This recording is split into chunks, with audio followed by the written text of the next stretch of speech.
Hi,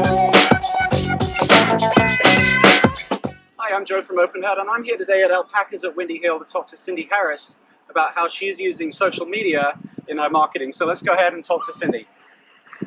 Well, this is Alpacas at Windy Hill. We're in Somas, California, which is in Southern California. And we have 25 acres of irrigated pasture and about 100 boarded alpacas and around 50 of our own.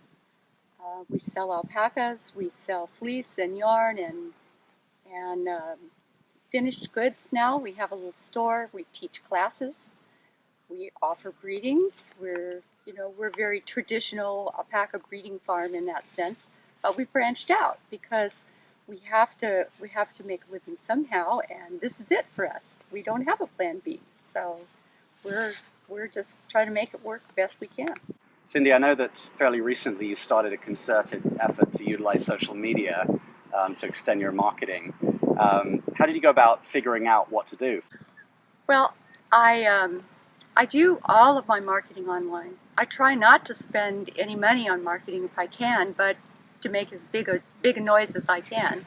And I got a few things online offering to optimize my website and started reading things about social media and what it does and how the paradigm for marketing has changed. So I started looking at what everybody was doing. I took advantage of a lot of free offers that I received and started reading all the blogs about how social media works and just started trying some things. And I have a fairly comprehensive plan, but I haven't really gotten to it all at this point. I'm trying to stir the cyber waters and make a little noise out there so that I attract attention. And that's really what marketing's about anyway, isn't it? And how long have you actually been kind of making this concerted effort? And how do you feel like that's making a difference for you? Well, I've been doing this about 4 months. I probably spend a couple hours a day at it. And sometimes more if I'm writing a blog. So it's paying off in the sense that I think I'm gaining notoriety. People are following me. I have a lot more people following my blog now and my Twitter account and all that sort of thing. And then recently I've had some inquiries that have come as a result of people seeing the activity online. Saw you on Facebook, looked at your Pinterest page. I noticed you have this, what about that? So it's starting to pay off, and that I'm actually getting real inquiries about alpaca stuff now, not just, I really liked your post, Now you do hear people say, oh, you've got to be on LinkedIn, it's the place to be, or you've got to do this, you've got to do that. There are so many choices and so many possible places you could network in social media. It could be a real time sink. Are there particular channels that you found to be the most effective or useful for what you're doing? Well, yeah. LinkedIn is very, very business oriented, and I certainly have a presence on LinkedIn. I have a Facebook and a business page on Facebook, Pinterest, Tumblr, YouTube. You can't do without YouTube. I have my blog on Blogger. So I've got G+. I've got 4 or 5 of them that I concentrate on. There's an endless number of social media sites, but I would say Facebook is probably the kingpin of the whole thing. Compared to the more traditional types of marketing, like just putting stuff on your website, going to a show, putting a newspaper ad, how have these recent efforts in social media actually made a real difference to your bottom line? I mean, have they resulted in sales or farm visits or tangible things like that?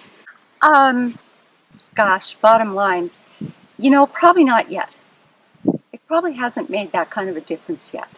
But that will come, I think, with the next phase of my plan, which will be to offer things, to start to ask for sales in a more tangible way.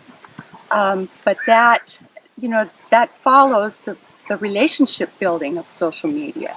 You have to have a relationship with people in any phase. And this is more, I see social media more as an active form of marketing rather than the passive form. You know, you put up your website and people might see it or they might not. You float an ad and people might read it and they might not. But this way you're engaging people in a relationship through social media so that when you get around to actually talking about sales, you have that relationship with them that you want. And finally, Cindy, are there some rules of thumb? I mean, again, the digital media and social media can take up a lot of time, and I'm sure a lot of people are thinking, I just don't have time to sit there at my computer 2 hours a day. I've got a host of other things to do. Are there some rules of thumb that you can kind of share on helping people be efficient with their time and focus their efforts in particular areas that'll be beneficial to them?